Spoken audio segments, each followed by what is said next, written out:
विश्वमा ज्योति फैलाऊं, खोलेर नेत्र ज्ञानको।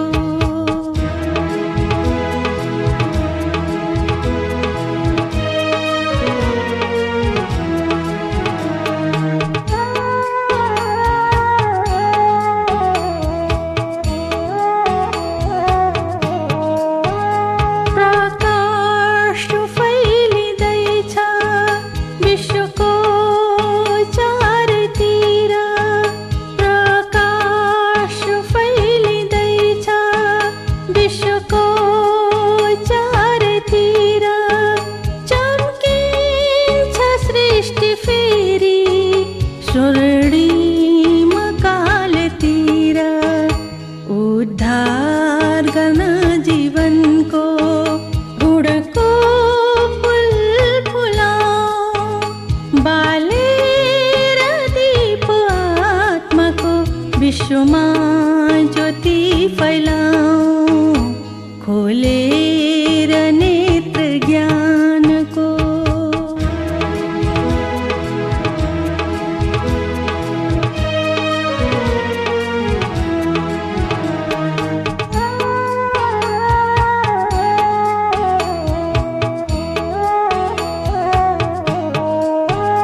रोपेर बिरुवा गुणको हरियाली यहाँ फैलाऊं, रोपेर बिरुवा गुणको हरियाली यहाँ फैलाऊं। उजाड मरुभूमिमा सदा बहार ल्याऊं, स्वर्गको स्रष्टा शिवको स्मृति सबलाई दिलाऊं, बालेर दीप आत्माको विश्वमा ज्योति फैलाऊं, खोलेर नेत्र ज्ञानको। अन्धकार मनको हटाऊं, बालेर दीप आत्माको विश्वमा ज्योति फैलाऊं, खोलेर नेत्र ज्ञानको, खोलेर नेत्र ज्ञानको। अन्धकार मनको हटाऊं, बालेर दीप आत्माको विश्वमा ज्योति फैलाऊं, खोलेर नेत्र ज्ञानको, खोलेर नेत्र ज्ञानको, खोलेर नेत्र ज्ञान। ओम शान्ति। आज 2078 साल पौष 22 गते बिहिबार तदनुसार 6/1/2022 को बाबाको मधुर महावाणी छ। बाबाले आजको वाणीमा सारमा बताउनु भएको छ, मिठे बच्चे देह अभिमानमा आउनाले नै विकर्म बन्छन्, त्यसैले प्रतिज्ञा गर, सबै सङ्गत तोडेर एकसँग जोड्नेछु।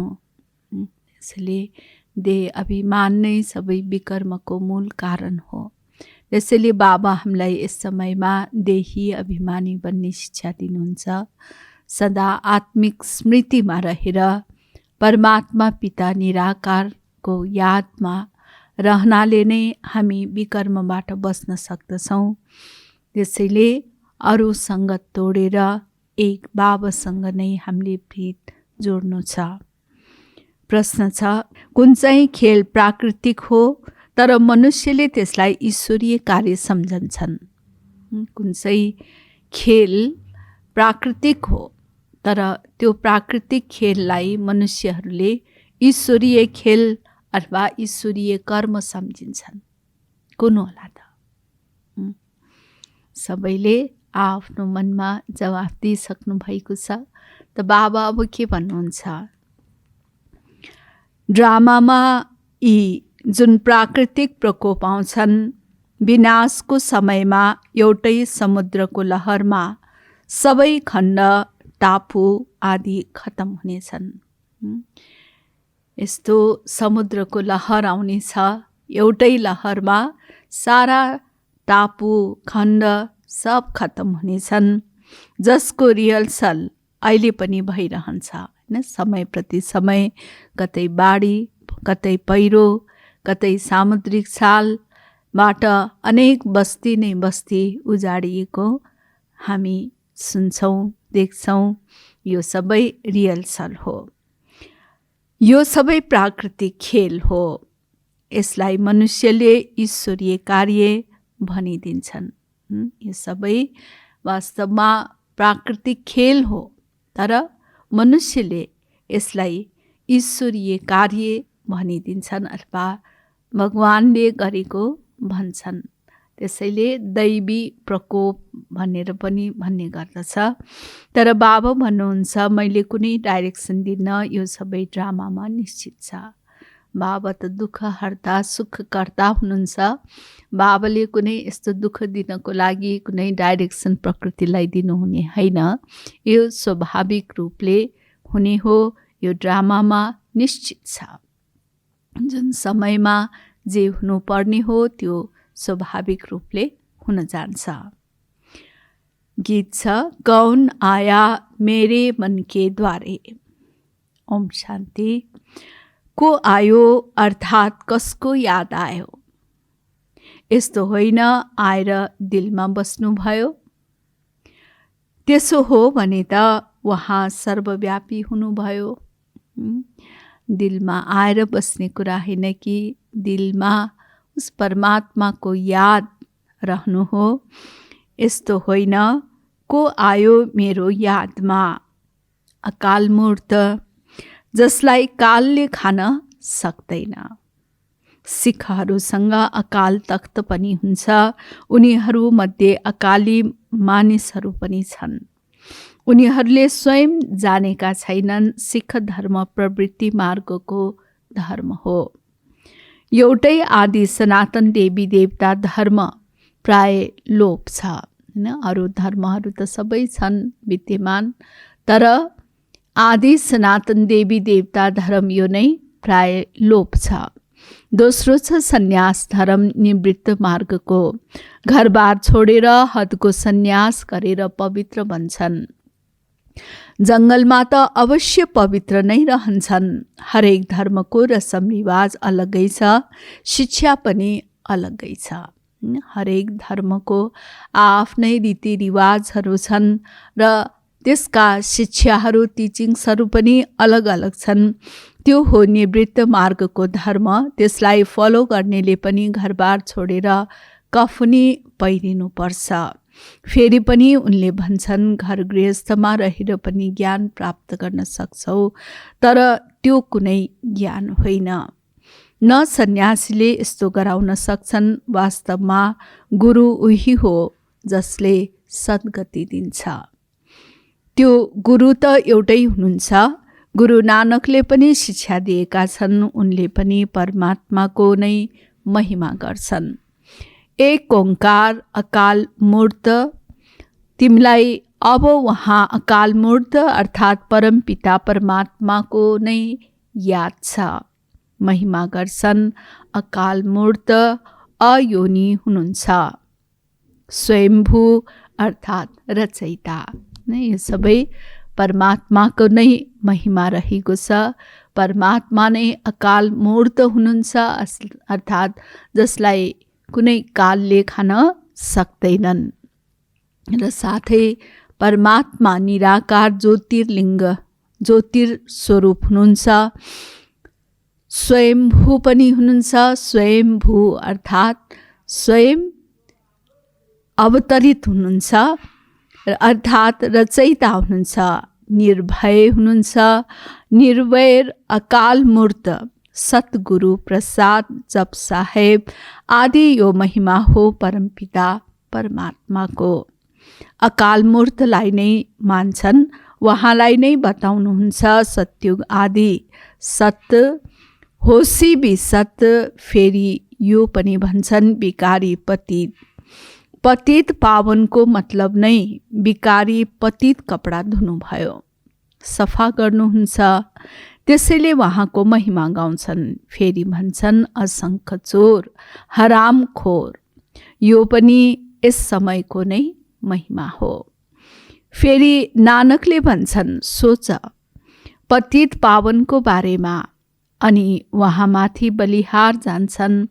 अवश्य जब उहाँ आउनुभयो त्यसपछि नै बलिहार जान्छन्। बाबा भन्नुहुन्छ, म अहिल्या गणिका साधुहरूको पनि उद्धार गर्न आउँछु। बाबा सर्वको सद्गति दाता हुनुहुन्छ। त्यसैले गणिका, अहिल्या आदि सबलाई उद्धार गर्नुहुन्छ हैन। कुब्जा आदिलाई पनि उद्धार गर्नुहुन्छ। मतलब एकदम पतित गिरिसकेको आत्मालाई पनि, पत्थर बुद्धि जस्तो भइसकेको आत्मालाई पनि, अनेक बाङ्गो टिङ्गो शरीर भएका कुब्जा आत्माहरूलाई पनि बाबाले उद्धार गर्नुहुन्छ। त्यसैले तिनीहरू अवश्य सबै पतित ठहरिए।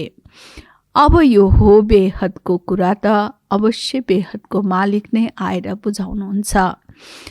ब्रह्मा विष्णु शङ्कर पनि मेरा रचना हुन्। ब्रह्माद्वारा आदि सनातन देवी देवता धर्मको स्थापना, शङ्करद्वारा अनेक धर्महरूको विनाश।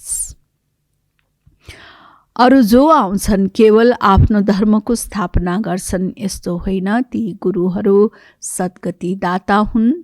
जति पनि गुरु मान्छन् वास्तवमा उहाँले धर्म प्रचार गर्नुहुन्छ, शिक्षा दिनुहुन्छ, तर सद्गति कसैलाई पनि दिन सक्नुहुन्न। यसैले बाबा भन्नुहुन्छ, सद्गति कसको गर्ने? उनको वंशावलीको नै पुरा वृद्धि भएको छैन भने सद्गति कसरी गर्नुहुन्छ? बाबा भन्नुहुन्छ, म आएर आदि सनातन धर्मको स्थापना र अधर्मको विनाश गराउँछु। यस समयमा सबै तमो प्रधान पाप आत्मा बनेका छन्। मनुष्य जो यस बेहद ड्रामाका पाठधारी हुन्, उनीहरूलाई थाहा हुनुपर्छ सृष्टि चक्र कसरी घुम्छ। बाबा आएर हामी बच्चाहरूलाई के बनाउनुहुन्छ? बाबाले नै सारा सृष्टिको आदि मध्य अन्तको ज्ञान दिनु भएर त्रिकालदर्शी बनाउनुहुन्छ। यो पनि सम्झन्छन् अवश्य बाबा आएर स्वर्ग सत्य खण्डको स्थापना गर्नुहुन्छ र झुट खण्डको विनाश गर्नुहुन्छ। सत्य खण्डको स्थापना गर्ने उहाँ सत्य ठहरिनु भयो नि, हैन? सत्य हुनुहुन्छ, त्यसैले नै सत्य खण्डको स्थापना गर्नुहुन्छ। यो सबै कुरा बाबाले नै सम्झाउनुहुन्छ। सबैले त धारण गर्न सक्दैनन्, किनकि धेरै देह अभिमान छ। देह अभिमान छ भने ज्ञान पनि राम्ररी बुझ्नै सक्दैन र धारणाको त कुरै हुँदैन। जति देही अभिमानी हुन्छौ, आफूलाई आत्मा अशरीरी सम्झन्छौ, बाबालाई याद गर्छौ, त्यति धारणा हुन्छ। देह अभिमानीलाई धारणा हुँदैन। योगबाट नै आत्माका पाप दग्ध हुन्छन्। दिनमा त देह अभिमान हुन्छ। त्यसैले देही अभिमानी बन्ने प्र्याक्टिस कहिले गर्नुपर्छ? बाबा भन्नुहुन्छ, निन्द्राजित बन। बाबाले कति राम्रा पोइन्टहरू सम्झाउनुहुन्छ, तर कति यस्ता पनि बच्चाहरू छन् जसले मुरली नै सुन्दैनन्। पढाइ त मुख्य हो, जसरी पनि मुरली पढ्नुपर्छ, हैन? यो मुरली नै हाम्रो आत्माको भोजन हो, खुराक हो। यसबाट नै हामीलाई शक्ति मिल्दछ। त्यसैले मुख्य कुरा नै पढाइ छ। त्यसकारण मुरली त जरुर पढ्नुपर्छ नै, तर यस्तो पनि होइन विकारमा गिरिरहने अनि मुरली चाहिँ मागिरहने। विकारमा नगिर्ने ग्यारेन्टी नगरेसम्म मुरली पठाउनु हुँदैन। जसले मुरली पढ्दैनन् उनको के गति होला? राम्रा राम्रा बच्चाहरूले पनि मुरली पढ्दैनन्, उल्टो नसा चढ्छ। नत्र एक दिन पनि मुरली मिस गर्नु हुँदैन। धारणा हुँदैन भने बुझ्नुपर्छ देह अभिमान छ, उसले उच्च पद पाउन सक्दैन। बाबाले राम्रोसँग सम्झाउनुहुन्छ, बच्चाहरूले पनि सम्झाउनु पर्ने हुन्छ। बाबा त बाहिर जान सक्नुहुन्न। बाबाले बच्चाहरूको अगाडि नै सम्झाउनुहुन्छ होइन। बाबाले ठाउँ ठाउँमा गएर त सम्झाउनुहुन्न, बच्चाहरूलाई नै बाबाले सम्झाउनुहुन्छ र बच्चाहरू नै अनेक स्थानमा गएर फेरि ज्ञान सुनाउनुहुन्छ। यसैले ज्ञान गङ्गा अनेक ठाउँमा बहन्छ। बाबाले बच्चाहरूको अगाडि नै सम्झाउनुहुन्छ, यी बढी मम्मा पनि गुप्त छन्, शक्ति बाहिर जान सक्छन्। कन्फरेन्स हुन्छ, त्यसमा आदि सनातन देवी देवता धर्मको त कुनै प्रतिनिधि हुँदैन। यो पोइन्ट पनि सम्झाउनुपर्छ। अरू जति पनि धर्मपिता आउँछन् उनीहरू केवल धर्म स्थापना गर्न आउँछन्, न कि अधर्महरूको विनाश गर्न। केवल आफ्नो धर्मको स्थापना गर्नुहुन्छ, बाँकी अधर्मको विनाशको कर्तव्य चाहिँ उहाँहरूले गर्नुहुन्न। सत्य धर्मको स्थापना अनेक अधर्महरूको विनाश सङ्गममा नै हुन्छ। जब उत्रिने कला हुन्छ अनि बाबा आउनुहुन्छ, चढ्ती कला त एकैपटक हुन्छ। यसमा एक श्लोक पनि छ, बाल्यकालमा पढेको थिएँ। गुरु नानकले भनेका छन्, सबै निन्दक हुन्, झुट्टा हुन्, कुनै पनि पवित्र रहँदैनन्। सिख धर्ममा अकाली हुन्छन्, जसमाथि कालो चक्र पनि देखाउँछन्।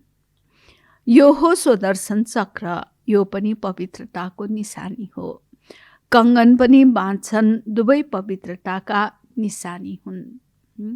कङ्गन कडा लाउने गर्छ, यो पनि पवित्रताको निशानी हो भने कि सुदर्शन चक्र यो पनि पवित्रताको निशानी। तर तिनीहरूले यसको अर्थ जान्दैनन्, न पवित्र रहन्छन्। जनै पनि पवित्रताको निशानी हो हैन। जनेऊ जुन लगाउने गर्छ यो पनि पवित्रताको निशानी नै हो। जनेऊ लगाउनु मतलब मर्यादाको रेखाभित्र सदा रहनु। आजकल त सबै थोक उडाइदिएका छन्। अचेल त ब्राह्मण भएर पनि जनेऊ लगाउँदैनन्। ब्राह्मण कुल हो उत्तम, उनले फेरि ठुलो टुप्पी राख्छन् हैन, माथि शिरमा टुप्पी राख्छन्। तर पावन त कोही बन्दैनन्। पतित पावन एउटै परमात्मा आएर सबैलाई पावन बनाउनुहुन्छ। यस्तो होइन, बुद्ध, क्राइस्ट आदि पनि कुनै पतित पावन थिए। गुरु त दुनियाँमा अनेक छन्, सिकाउनेहरू, पढाउनेहरू।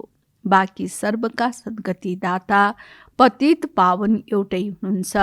सबैलाई पावन बनाएर साथमा लिएर जानको लागि म नै आउँछु। ज्ञान सागरको साथमा सहयोगी तिमी ज्ञान गङ्गा पनि हौ।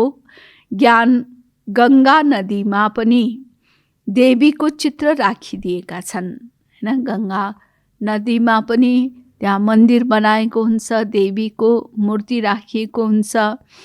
अब वास्तवमा ज्ञान गङ्गा तिमी हौ, तर तिम्रो अहिले पूजा हुँदैन, किनकि तिमी अहिले लायक बनिरहेका छौ, पुजारीबाट पूज्य बनिरहेका छौ। फेरि तिम्रो पुजारीपना खत्तम हुनेछ, यो रहस्य सम्झाउनुहुन्छ। तर कसैको बुद्धिमा बस्दैन। कदम कदम बाबाको श्रीमतमा चल्नु छ। देह अभिमान छोड्दै जाओ। यी सबै मित्र सम्बन्धी आदि खत्तम हुनेछन्, हामी सबै जानेछौँ। तर दुनियाँ त रहन्छ नि हैन। यो दुनियाँ बिल्कुलै खाली चाहिँ हुँदैन, चलि नै रहन्छ। यो दुनियाँ पनि बाबा भन्नुहुन्छ, म नयाँ सृष्टिको रचयिता हुँ, तर म आउँछु त पतित दुनियाँमा नै हैन। शिव बाबा नयाँ दुनियाँ रच्नको लागि आउनुहुन्छ, तर आउनुहुन्छ कहाँ? पतित दुनियाँमा, नयाँ दुनियाँमा आउनुहुन्न।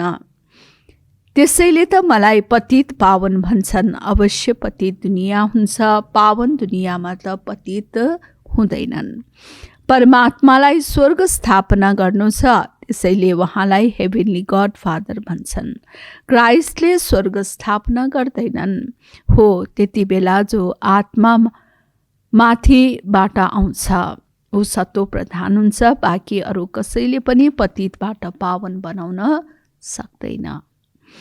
तिमी बच्चाहरूले अहिले यस्तो कुनै विकर्म गर्नु हुँदैन जसकारण पतित भनियोस्।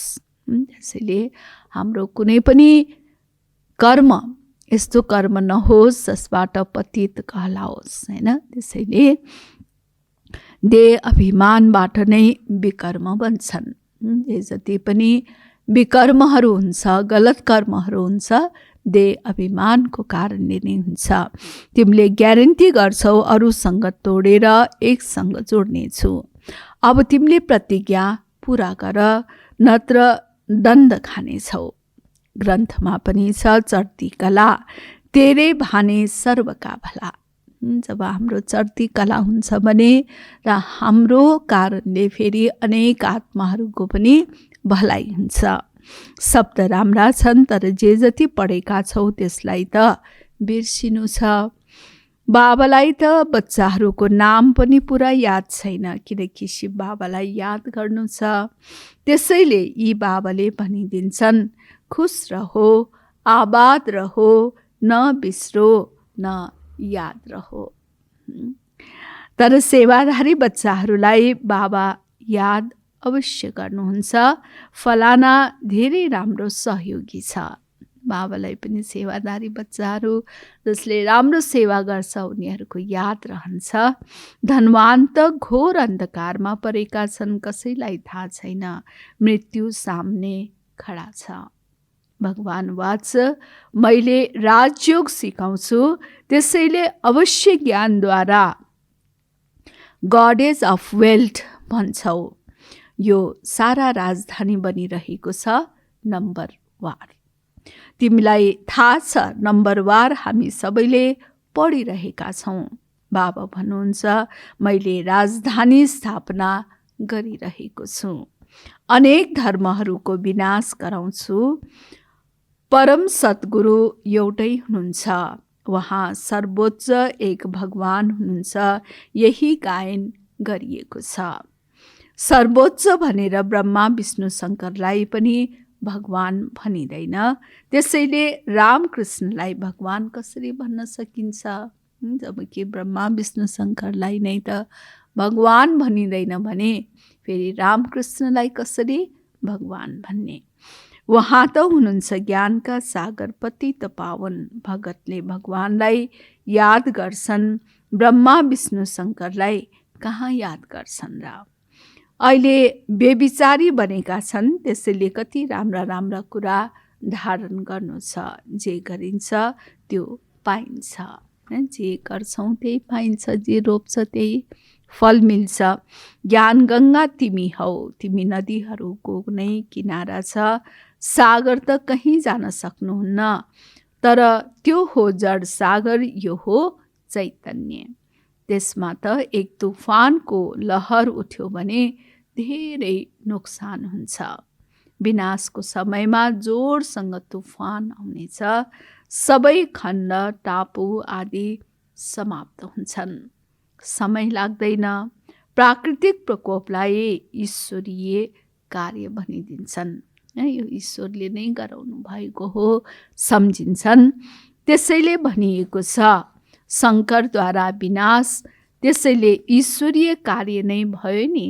तर बाबा भन्नुहुन्छ, मैले कुनै यस्तो डाइरेक्सन आदि दिन्न, यो सबै ड्रामामा निश्चित छ। तुफान, प्राकृतिक प्रकोप आदि सबैले आफ्नो काम गर्नेछन्।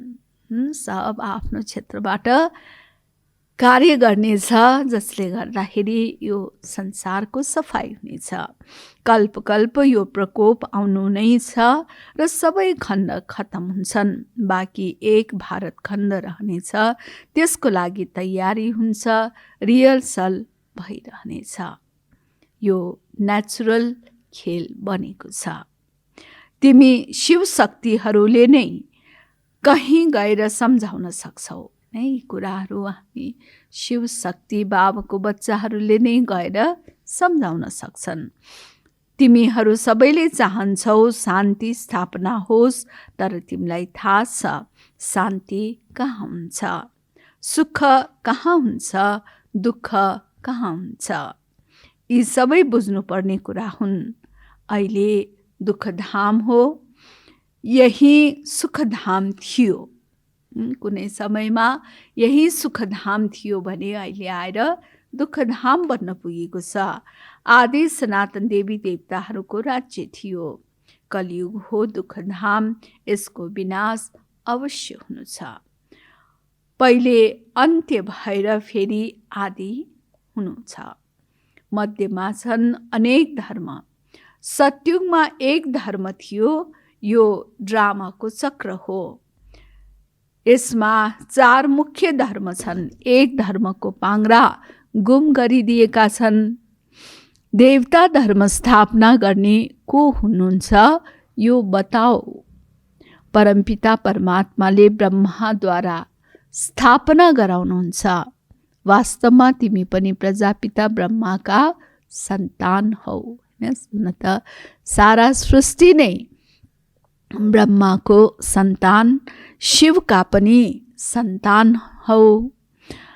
ब्रह्माका सन्तान हुनाले आपसमा भाइ बहिनी हौ। तिमीलाई थाहा छ हामी उहाँका बनेका छौँ। परमपिता परमात्माले पहिले ब्राह्मण धर्म रच्नुहुन्छ। ब्राह्मण धर्म हो चोटी, अरू सबै धर्म पछि आएका हुन् नम्बरवार। आखिरमा तिम्रो प्रत्यक्षता हुनु छ अवश्य। त्यसले ब्राह्मण धर्म नै चोटी, सबैभन्दा उच्च धर्म हो। अरू सबै धर्महरू पछि आएका हुन्। अच्छा, मिठे मिठे सिकिलथे बच्चाहरू प्रति माता पिता बाप दादाको याद प्यार एवं गुड मर्निङ। रुहानी बाबाको रुहानी बच्चाहरूलाई नमस्ते। रुहानी बच्चाहरूको रुहानी बाबालाई याद प्यार गुड मर्निङ एवं नमस्ते। धारणाको लागि मुख्य सार पहिलो छ, ज्ञानको धारणाको लागि जति हुन सक्छ देही अभिमानी रहने गर। रातमा जागेर अशरीरी बन्ने अभ्यास गर। अशरीरी बन्ने अभ्यास यो धेरै नै खाँचो छ, आवश्यक छ। यसैबाट नै हामी देही अभिमानी बन्न सक्दछौँ, जसबाट नै ज्ञानको धारणा हुन जान्छ। दोस्रो छ, जसरी पनि मुरली सधैँ सुन्नु वा पढ्नुपर्छ, एक दिन पनि मिस गर्नु हुँदैन। जबकि बाबा स्वयं भगवान हामीलाई पढाउनको लागि परमधामदेखि एक दिन पनि मिस नगरिकन पढाउनुहुन्छ भने हामी बच्चाहरूले मिस किन गर्ने? आखिर प्राप्ति गर्ने त बच्चाहरू नै हुन्। त्यसैले बाबा भन्नुहुन्छ एक दिन पनि मिस गर्नु हुँदैन। अरू सङ्गत तोडेर एक सङ्गत जोड्ने प्रतिज्ञा गर। हैन, अनेक सलाई तोडेर एक बाबाको सँगमा रहने यो प्रतिज्ञा गर्नु। वरदान, बिन्दु रूपमा स्थित भएर उड्ती कलामा उड्ने डबल लाइट भव। बिन्दु रूपमा स्थित भएर उड्ती कलामा उड्ने डबल लाइट भव। सदा स्मृतिमा राख, हामी बाबाको नयनका तारा हौँ। नयनमा तारा अर्थात् बिन्दु नै समाहित हुन सक्छ। आँखामा हेर्ने विशेषता पनि बिन्दुको हुन्छ। त्यसैले बिन्दु रूपमा रहनु यही उड्ती कलामा उड्ने साधन हो। हेर्ने त बिन्दुले नै हो। आँखामा यदि नानी छैन भने फेरि देखिँदैन। त्यसैले बिन्दुले नै हेर्ने पनि गर्दछ, अथवा हेर्ने विशेषता यसमा रहेको छ। र त्यसैले बाबा भन्नुहुन्छ बिन्दु रूपमा रहनु यही उड्ती कलामा उड्ने साधन हो। बिन्दु बनेर हरेक कर्म गर्यौ भने लाइट रहन्छौ। कुनै पनि बोझ उठाउने स्वभाव नहोस्। मेरोको सत्ता तिम्रो भन्यो भने डबल लाइट बन्छौ। हैन, मेरो मेरो भन्ने ठाउँमा तिम्रो हो भनेर भन्छौ भने हामी सदा डबल लाइट रहन सक्छौँ। सो उन्नति वा विश्व सेवाको कार्यको पनि बोझ अनुभव हुँदैन। त्यसैले मेरोको सत्ता तिम्रो भन्यौ भने डबल लाइट बन्छौँ। सो उन्नति वा विश्व सेवाको कार्यको पनि बोझ अनुभव हुँदैन। स्लोगन, विश्व परिवर्तक उही हो जसले नकारात्मकलाई सकारात्मकमा परिवर्तन गर्छ। विश्व परिवर्तक उनैलाई भनिन्छ जसले नकारात्मक कुरालाई पनि सकारात्मकमा परिवर्तन गर्छ। लवलीन स्थितिको अनुभव गरौँ। देहको विस्मृतिमा यसरी विलीन हो जसले गर्दा देह भानको दिन रातको भोग प्यासको सुखका आरामका साधनहरूको कुनै पनि कुराको आधारमा जीवन नहोस्। अनि भनिन्छ लवमा लवलीन स्थिति। जसरी बाबा ज्योति स्वरूप हुनुहुन्छ, लाइट माइट रूप हुनुहुन्छ, त्यसै गरी बाबा समान स्वयं पनि लाइट माइट रूप बन।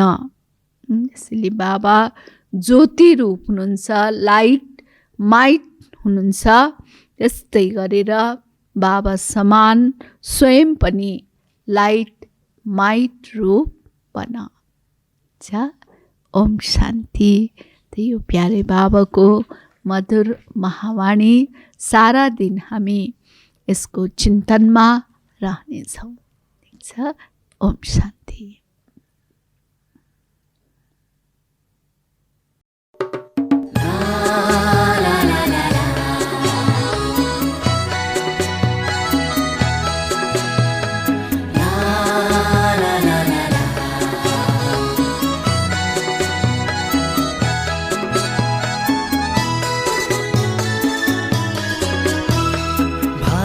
खुल्यो बाबा मिल्यो बेहद परिवार, सङ्गमको अनमोल घडी आनन्दको बहार।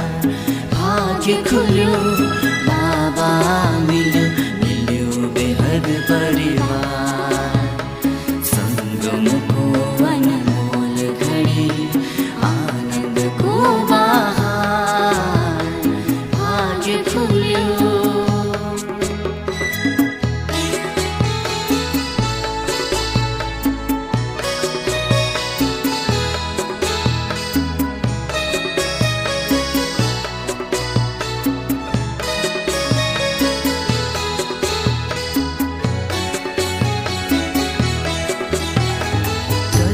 अलौकिक भाषा चढ्यो, खुला आकाशमा मन उड्यो, पाए सबै जे पाउनु थियो, गीत जीवनको यही बन्यो।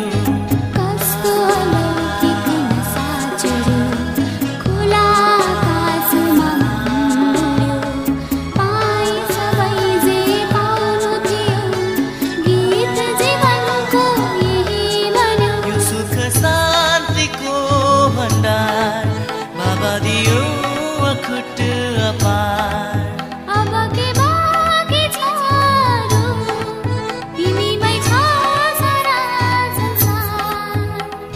सङ्गमको अनमोल घडी आनन्दको बहार।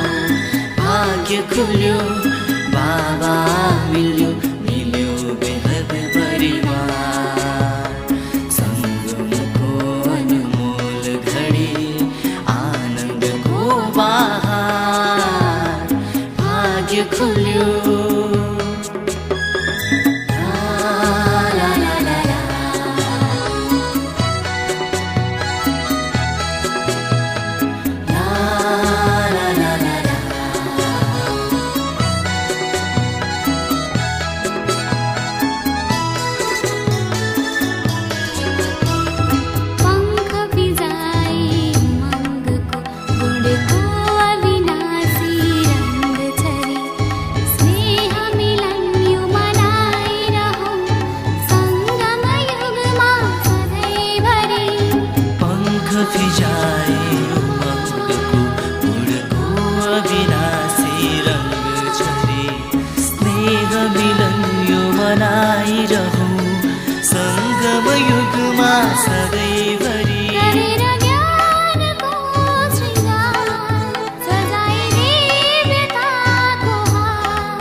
बाबा मिल्यो मिल्यो बेहद परिवार सँगसँगको अनमोल घडी आनन्दको बहार भाग्य खुल्यो